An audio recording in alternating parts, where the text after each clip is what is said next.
Welcome to Bounce, playful, unfussy conversations with SoCal's arts and culture stars. I'm your host, Susan Petrella, a lifelong arts and culture patron / advocate, and the rock star consultant who rocks your business to success. Each Wednesday, I'm hanging out with cool, clever, creative individuals. Today's guest is Jeannie Denholm. Jeannie's been active in the art business for, I'm going to say XXX years. Thank you. And has an extensive background assisting corporations and private collectors with art acquisitions and curatorial services. She's also the doyenne of SCAPE Gallery in Corona Del Mar. Welcome, Jeannie. Thank you so much. I'm happy to be here. Thank you. So you have art degrees, but you went into consulting and then gallery ownership. So tell me about that.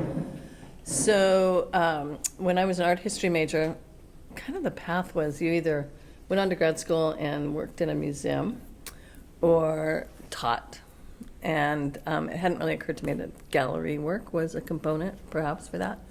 So I did think that I was going to teach or move into museum work, and I went on to grad school right away and burned out really fast. So I thought, okay, I got to take a break and sit back. And I thought, I remember interviewing a gallery and saying, what kind of degree do you look for when you're hiring somebody to work in a gallery? And they said, oh, you don't need a degree. After all that money, right? So I thought, okay, well, so this is interesting. Maybe, so what I did is I volunteered, did like an internship, non-paying internship in a museum, and I got a job with a gallery in Denver, Colorado. And the two worlds were so different, and I definitely was really resonating with the gallery world because I got to meet the artists. I got to have lots of conversations daily about art, people looking at art and being able to talk about it. Whereas the museum, all of a sudden I realized it's a really corporate setting, and I was at a cubicle, and I never really got to interface with the art at all. So that was a big shift for me. That's what sort of pushed me over into this. But you didn't go into you didn't go into gallery. I did work? very early in my career. I was working for a gallery. Okay. But That then, was in Colorado. But then you transitioned kind of to consulting, correct? The transition to consulting, I moved out to California in 1989, and I was hired to be a director of a Japanese-owned gallery. And that was short-lived. They lost the funding for that gallery. It was kind of what year would that have been, 1991 or something. And so the gallery, they lost the funding for the gallery here. That's what pushed me into consulting, because I had started a pretty good foundation here through that gallery and was working with artists. Most of the artists that were shown at that gallery were brought in by me. So it just was they were complete. I got the phone number to the gallery. I had the entire mailing list, and they're like, go do your thing. So that's where the consulting started. So tell me about consulting. What all does that involve? Well, at that time it was trying to do some exhibitions to create have an audience to show art through. And so I was looking for alternative spaces to show art. And then also just if your client needed assistance, a lot of times it's going to the house, looking at what walls they have, and then having conversations about the styles and types of work and scale that they're interested in and price points. And then it's about resourcing that and doing studio visits, maybe working in tandem with other galleries, a lot of collaboration, and then bringing the art back to them. So so how did all that happen? So a lot of like word of mouth Well, a lot of it, the foundation for my consulting business did stem from working for that gallery for a year and a half and building that foundation. And I had a lot of leads from that before they were, when they were closing. So it kind of fell into my lap that way, and I just did a lot of follow-up and continued working with those clients that were interested, and then it branched from there. And you have to have a lot of, I would think, 'cause each client has different tastes and such, so you really have to be very knowledgeable about really what's out there and Right. and to be able to direct them and such. And did their tastes change over the years too? I mean, you're still working probably with individuals. The change cultivates a little bit with more exposure to the work, to art in general. I think tastes do evolve, and so yes, I think it does change. I should mention another really big change was the art business kind of collapsed. There was in the late, let's see, it would have been early 90s. And a lot of, part of the reason I went into consulting was because a lot of galleries were either closing or the owners were becoming, that position of director kind of disappeared for a while. And so I also decided to go back to grad school at that time. Okay. And I went to Cal State Fullerton. There's probably a lot of people in this community, David knows as well, that the Museum Studies and Exhibition Design program at Cal State Fullerton. Okay. So it was a great opportunity for me to go back to school and think big when the art world was really trying to condense and think small. And so that was a really key time for me. And through that, I made connections to get a job at the Broad Art Foundation. So I was working part-time there, and that was all, my job at the Broad Art Foundation was to be the curator for Eli Broad's corporate collections, which was the collection that focused on Southern California early to mid-career artists, because most of his collection was more mid to late career established artists. So I was in studios a lot and acquiring work for that collection, which that was just a part-time job, so it allowed me, I was going to school, trying to pay rent, and working part-time at the Broad Foundation. But that job parlayed well into my consulting business, because I was in studios and galleries looking at a lot of art. And is that collection part of what's in the museum now, or the work? No, it stayed it's still private. It stayed corporate. Oh, stay corporate. Yeah. Okay. And what's interesting is that XXX many years later, I am working with that collection again. Oh. Eli, when he retired, sold his business. It was the Sun America collection. It became the AIG collection. And then AIG sold a portion of their business. It was to Corbridge. And Corbridge inherited all this art and has never had an art collection. So they got my name, and I'm working with those pieces again, which is kind of fun. So what does that involve? So It's collection management primarily, so helping them understand what they have, letting them know the current market values. I mean, and preserving it. Is there like preserving it, and then also really trying to get it out on walls within their corporate offices, because a lot of it was in storage. Okay. So, but it's been fun. Well, yeah, to be able to see rather than just being Yeah. dark black box somewhere. It's like spending time with old friends. Do they have a number of offices that you can They showcase do. the work? They're national offices. Do you get to nationally. travel to those too, Yes, and kind of a like little see bit. what might work? Yeah. Yeah. Yeah, And you so it's also been- did something with Chapman too, right? They have the Guggenheim Gallery there. Yeah, I'm Or- not so much the Guggenheim Gallery, because that's curated on campus. right. But I've worked really closely with Fiona Shen, who's the director of the art collection there, Okay. of the Phyllis and Ross Escalette collection. And a really, really dear friend of mine started that collection on campus. And so I've been involved from the beginning, and just have a really soft spot in my heart for that collection, given what she started. And so I feel really lucky to get to keep working with them and supporting the collection anywhere I can. And then when did you meet Diane and kind of all So- of that transpired? It's a very complicated web here. We've got time. When I was consulting, Diane had a gallery in Laguna Beach, and I would work with her and sell some of her, when I was working with clients, sell some of the artists that she was representing. And then we teamed up on a couple. She was in between galleries. She had closed a gallery and hadn't reopened yet. And so we teamed up on a couple projects and collaborated. And we did these like art house projects that there's, again, this is a weird time in the economy. And houses were for sale, and we thought, I thought, that's kind of just a great, it was early parts of staging. I was That going to say, it just sounds very beginning. much like staging, like now. So we yeah. would do, together, we would bring, she had her collection of artists that she worked with, and I had mine, and we'd bring them together, and we would do these art house projects and have a reception and use it as kind of gallery space in a home environment. So we did that for years together. Okay. And then she had reopened a gallery. I was working at the Broad Foundation, but we always had stayed in touch. And then when she had closed her gallery the last time, there was a little bit of a period, and then she came to me and she said, "Hey, are you ready? Would you, consider being business partners?" Okay. And at that time, I said, only if we keep it as a hybrid gallery, because I really liked working with, doing the art consulting, and there's so many artists that I was working with in tandem in Los Angeles and around through other galleries, because I was buying art for Eli's corporate collection.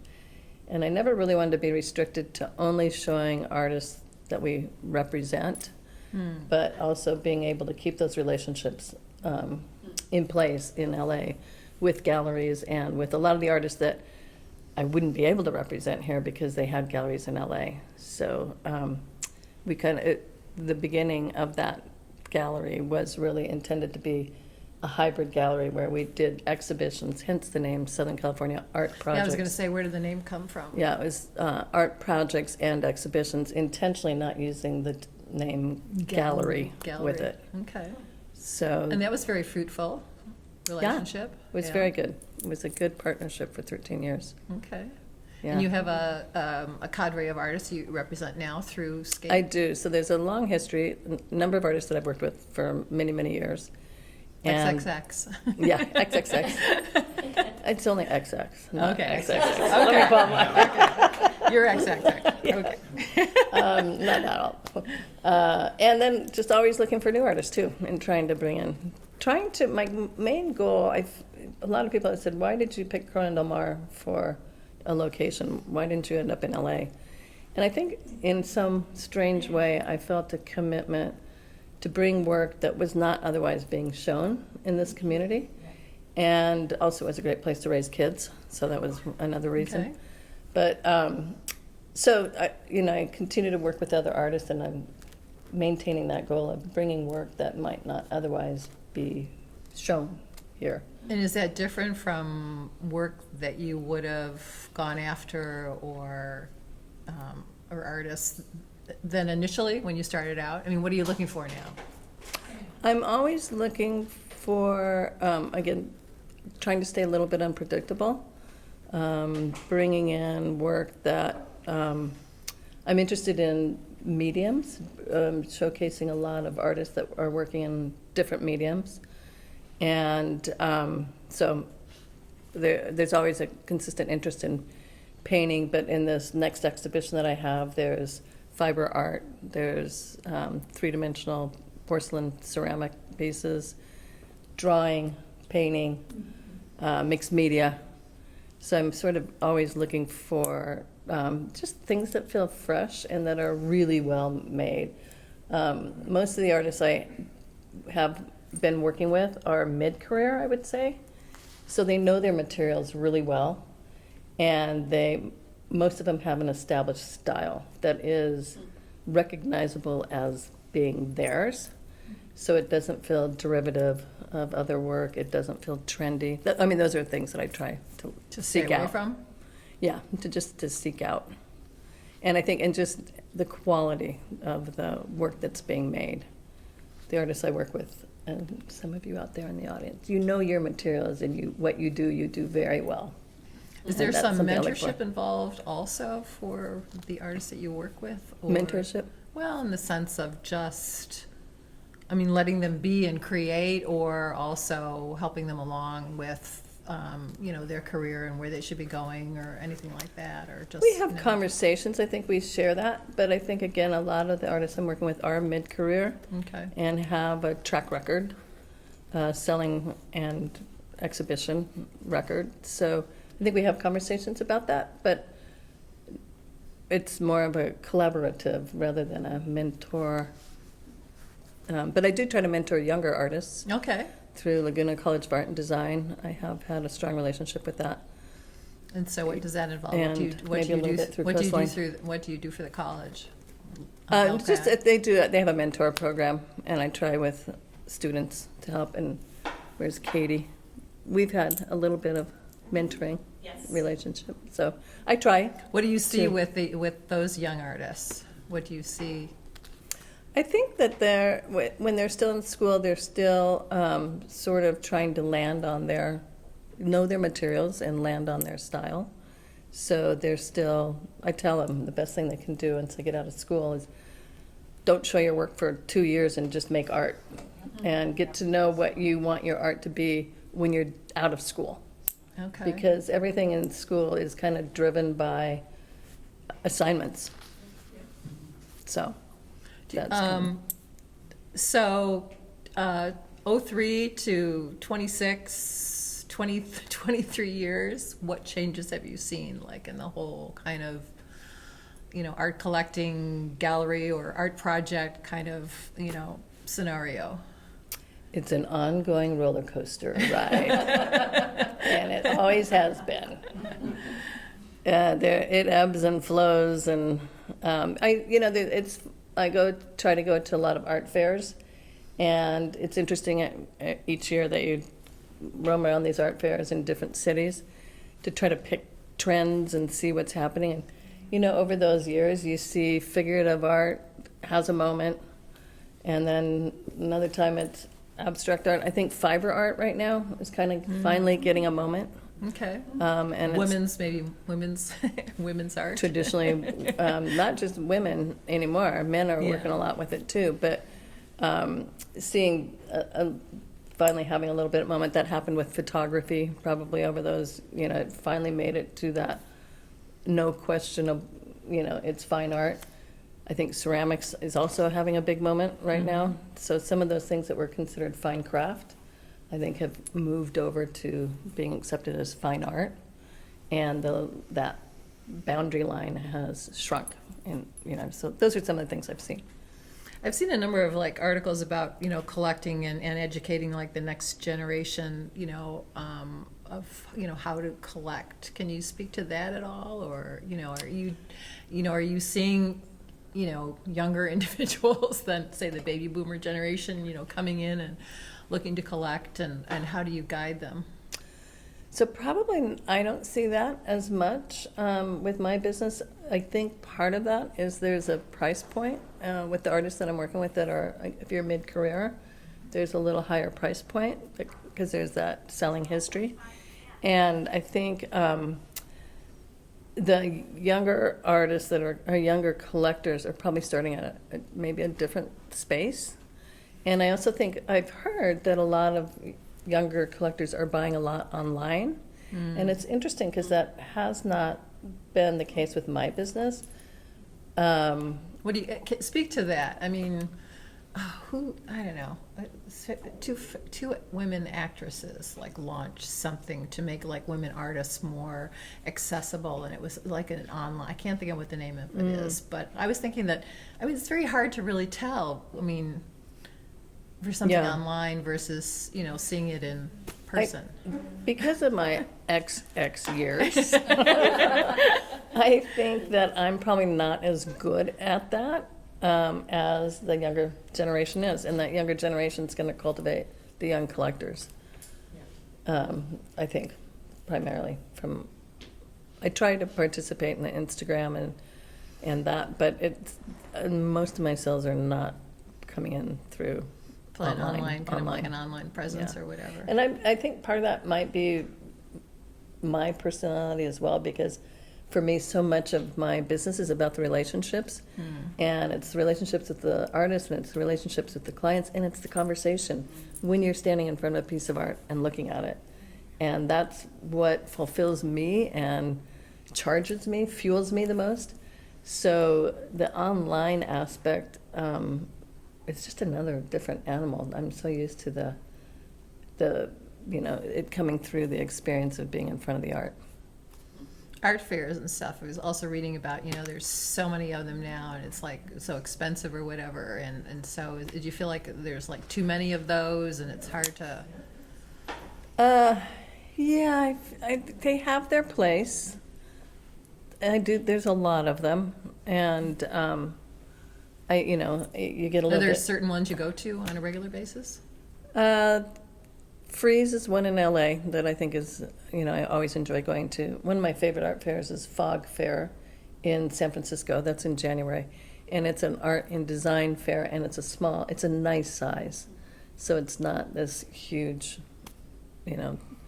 Okay. that takes, like, you could spend 2 days in, so those are plenty. And then New York has some great fairs, the Armory, and so those would probably, I used to go to Miami, Basel. It's just too. You didn't want to see the I banana? I burned out. I burned out on that one, but I did go there for many years. Or Yeah.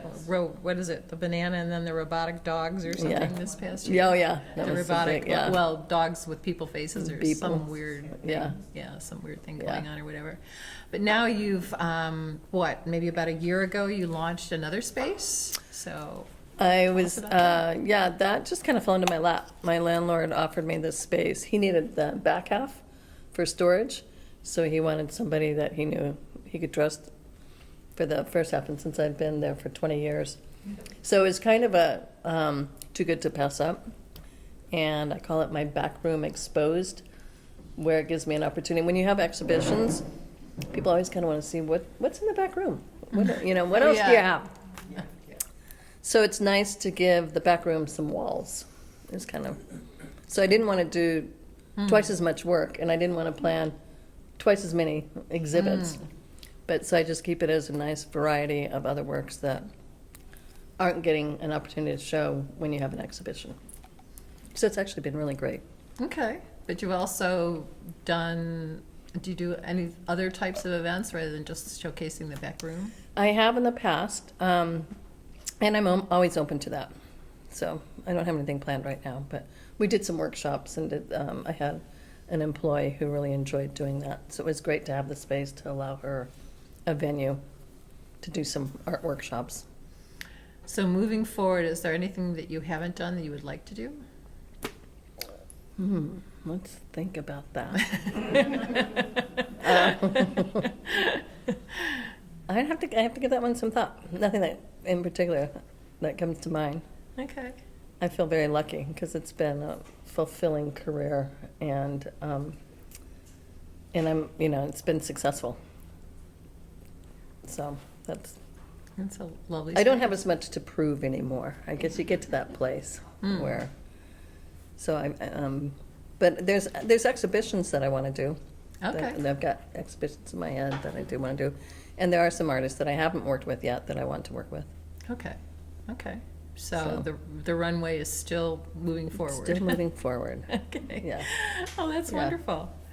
Well, thank you very much for sharing You're your story welcome. with us. Thank You've you. made Bounce Bounce. Thank you guys. A special thank you to our generous sponsor, Coastline College's Fine Arts Department and Art Gallery, David Michael Lee, our director, curator, and professor. He's also our wonderful producer. Thank you, David. Until next time. Thank you, Susan. Thank you, David. Any questions, audience? So, you said you are looking at young students at LCAD and all that. What do you do with people, because most of us here are a little older, and maybe newer artists that have changed mediums over the years or became, like Grandma Moses type at a later age?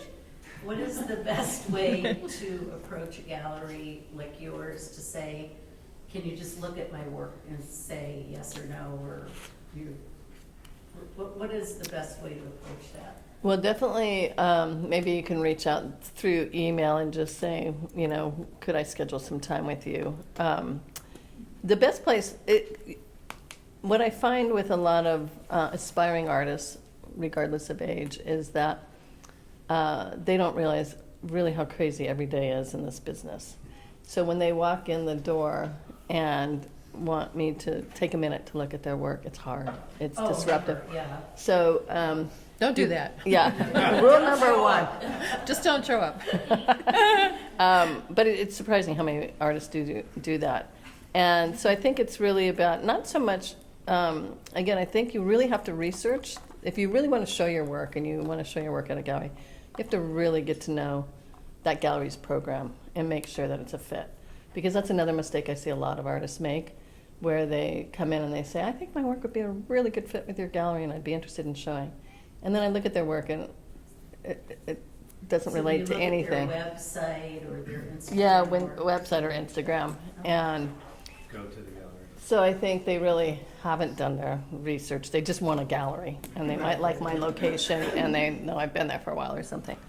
So I think, and then I think it is probably depending on what stage you are in your career, but there is, if you are needing some advice and needing, that it's nice to offer to pay somebody for their time.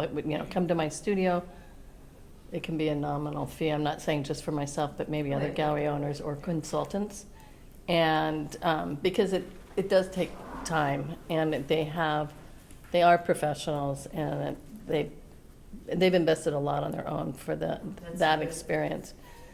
So I think you can get some serious collaborative information back if you treat them as a professional for their advice. So that would be one method that would maybe work. How do you find these people other than like people who are running galleries? So the business is such a network business, and so through other artists, sometimes they have that information, like, oh, you should talk to, I am a resource to refer to others. It's really just about kind of asking and networking with other artists, and spending time in galleries. Go out and visit a lot of galleries and talk to them, spend some time. And I think anytime, I always found one of the things that's helped my career a lot is by asking questions and being interested in their path. It's amazing how much they'll share. And also, you get a lot of referrals. Like, you should also talk to so-and-so and so-and-so. So, yeah, good question.